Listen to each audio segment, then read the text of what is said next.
जय श्री राधे कृष्णा। चैनल को लाइक करें, शेयर करें, सब्सक्राइब करें। भक्तों, माया और भक्ति भगवान की दो शक्तियां हैं। माया जहाँ भौतिक जगत से जोड़े रखती है तो वही भक्ति भगवान के समीप ले जाती है। और हाँ, भक्ति में अगर भावना भी मिल जाए तो भगवान की तरफ ले जाने वाला रास्ता बिल्कुल साफ दिखाई देने लगता है। फिर उस भक्त पर माया का प्रभाव नहीं पड़ता। ऐसा ही एक भक्त था जो बहुत धनी भी था और वो प्रभु की बहुत सेवा भी करता था। बड़ा प्यार था उसे ठाकुर जी से। परंतु एक दिन वो मन ही मन प्रभु से कहने लगा, हे मेरे ठाकुर, हे मेरे प्यारे कृष्ण, मुझे पता है कि आपकी ही अनुकंपा से सब कुछ हो रहा है, पर मेरी एक दिल से इच्छा है कि मुझे ये सतत एहसास हो कि आप हमेशा मेरे साथ हो। एक दिन ठाकुर जी ने उसे स्वप्न में दर्शन दिए और कहा कि देख, मैं तेरी इन आँखों से तुझे दिखाई तो नहीं दूंगा, पर हाँ, तुझे एहसास जरूर करा दूंगा कि मैं तेरे साथ हूँ। जब तुम सुबह सैर के लिए नदी किनारे जाते हो तो उस रेत पर तुम्हारे पैर के निशान पड़ते हैं।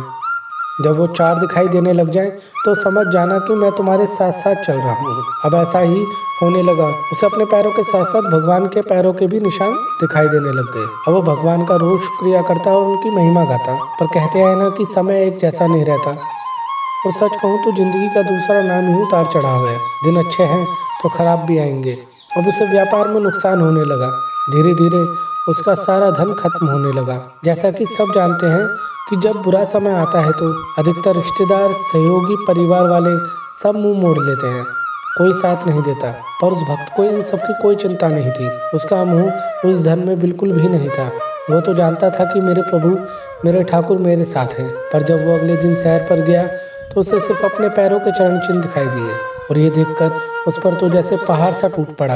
और वो अपने घर के मंदिर में आकर प्रभु के सामने रो रो कर कहने लगा, मेरे प्रभु, मेरे ठाकुर, मेरे प्यारे कृष्ण, मेरे बुरे वक्त में ये दुनिया वाले मेरा साथ छोड़ देंगे ये तो मुझे पता था, पर तुम भी मेरा साथ छोड़ दोगे इसकी तो मैं कल्पना भी नहीं कर सकता।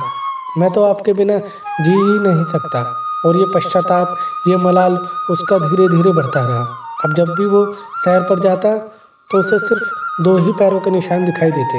अब समय बीतता गया, परंतु फिर समय ने करवट ली। फिर उसके अच्छे दिन शुरू हुए। सारी धन संपत्ति वापस आ गई। जो रिश्तेदार, दोस्त उसे छोड़कर गए थे वो भी धन को देखकर वापस आने लगे। पर उसे इस बात की खुशी बिल्कुल भी नहीं थी।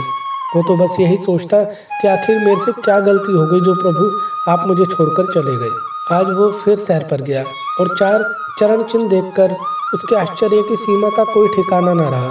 थोड़ा उसे गुस्सा भी आया और फिर वो अपने घर के मंदिर में आकर भगवान से कहने लगा, प्रभु, इस दुनिया की तो यही रीत है, अच्छे वक्त में साथ रहना और बुरे वक्त में छोड़कर चले जाना। पर प्रभु, आप भी ऐसा करोगे? और यह कहता हुआ प्रभु से लड़ता रहा। फिर रात को उसके सपने में प्रभु आए और उससे कहने लगे, मेरे बच्चे, तू इतना नाराज क्यों है मुझसे? अच्छा ये बता, जब बुरा वक्त था तो वो दो पैरों के निशान जो तुझे दिखाई देते थे वो किसके थे? भक्त बोला, प्रभु, जब मैं चल रहा था तो वो पैरों के निशान भी मेरे ही थे। प्रभु ने कहा, बस यही तेरी भूल है। वो दो पैरों के निशान तेरे नहीं थे, वो दो पैरों के निशान मेरे थे। भक्त मानता नहीं है और कहता है कि जब मैं चल रहा था तो वो पैरों के निशान आपके कैसे हो सकते हैं प्रभु? अच्छा चलो, मैं मानता हूँ कि आप कभी झूठ नहीं बोलते, पर प्रभु, फिर मैं कहाँ था?